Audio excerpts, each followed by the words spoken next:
That's odd. It's pretty late for anyone to be out.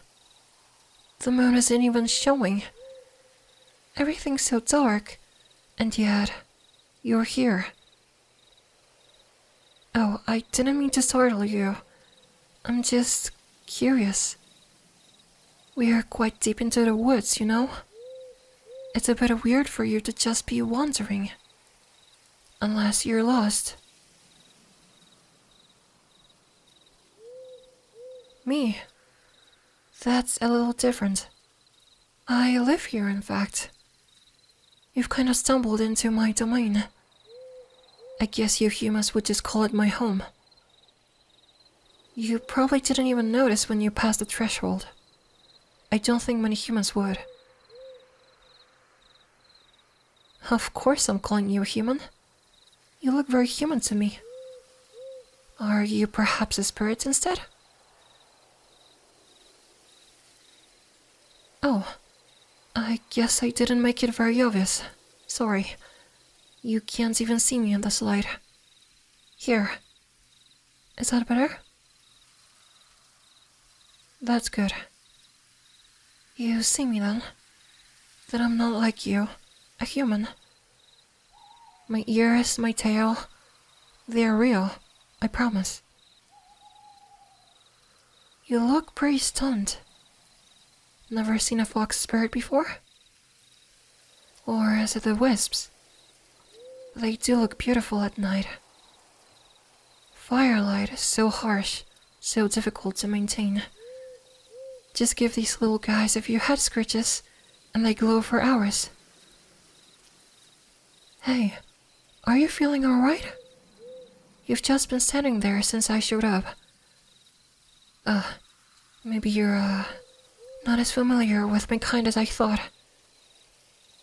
Are humans really not accustomed to spirits anymore? Well, I'm a fox spirit. Like, Kitsune. Sure, I suppose.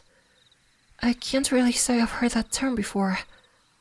But if that's what allows you to understand what I am, then I am a Kitsune. These are my woods I'm the guardian of. Though I haven't really had to protect them, ever, really. I inherited these grounds from my grandmother about 50 years ago.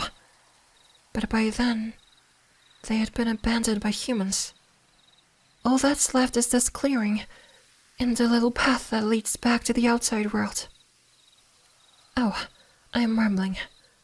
Sorry, there's just not been much chance to talk to anyone lately. I'm still curious as to why I found you so far from everything else. There isn't a single thing here that a still living human has witnessed. That makes you pretty special, I think. Insomnia. This, isn't a word I've heard before. I'm sorry. Do you think you could elaborate a bit?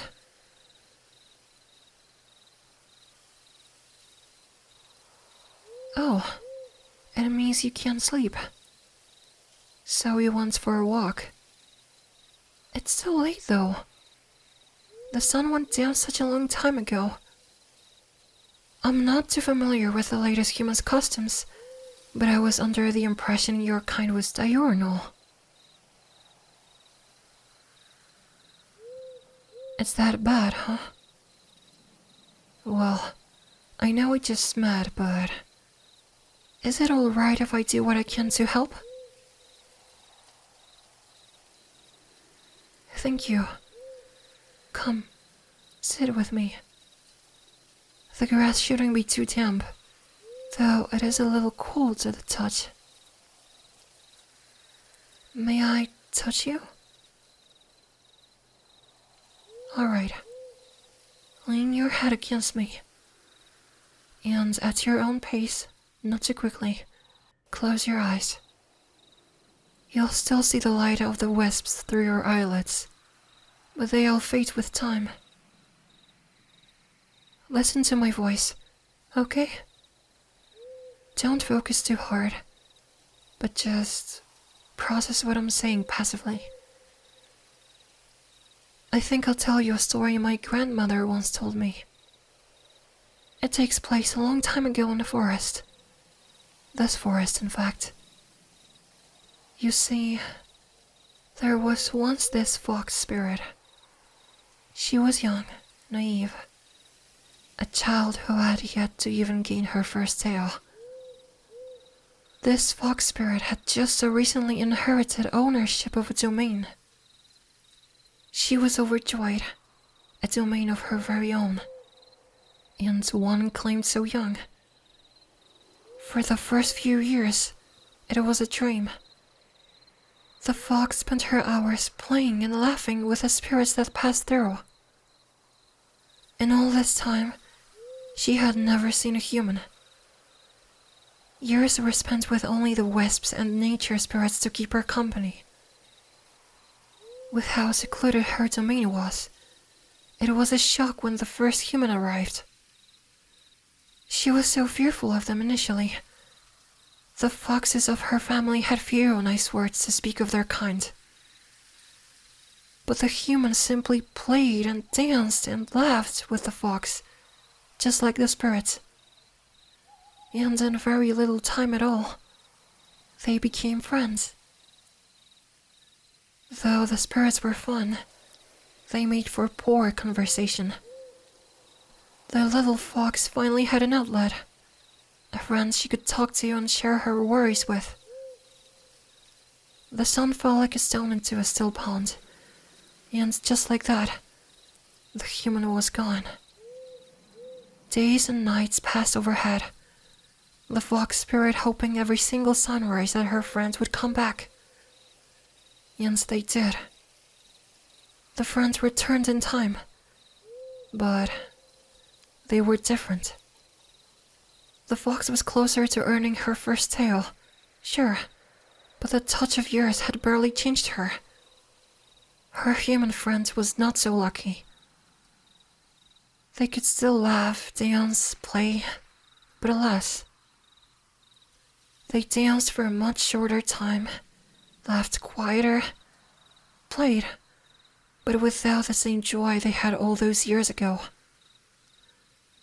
The years had taxed not just the friend's spirit, but their mind. They acted so different to how the fox remembered, like an entirely new person. The fox was saddened at the change, but also that she never got to see it happen, never got to be there for her friend during those moments. That evening, the two tried to relive what they once had. That day that had nestled itself inside the fox's heart. But they couldn't. It couldn't be done. So the human left. A goodbye was shared. A wish to see each other again. A wish that wouldn't come true. Sorry. I guess it's obvious, huh? I lied. My grandmother never told me that story. The fox says it's me. That was thousands of days ago, though. I don't even know how many years. I even got my first tail. I wish they could see it. Oh, you've already fallen asleep. I didn't think it would be that fast. Since you can't hear me anymore, I guess that means I can be a bit more honest. I know we didn't talk much. I know you just came here to clear your mind. We never played or laughed or anything like that. But please come back soon. You're always welcome in my forest. Good night. Rest well.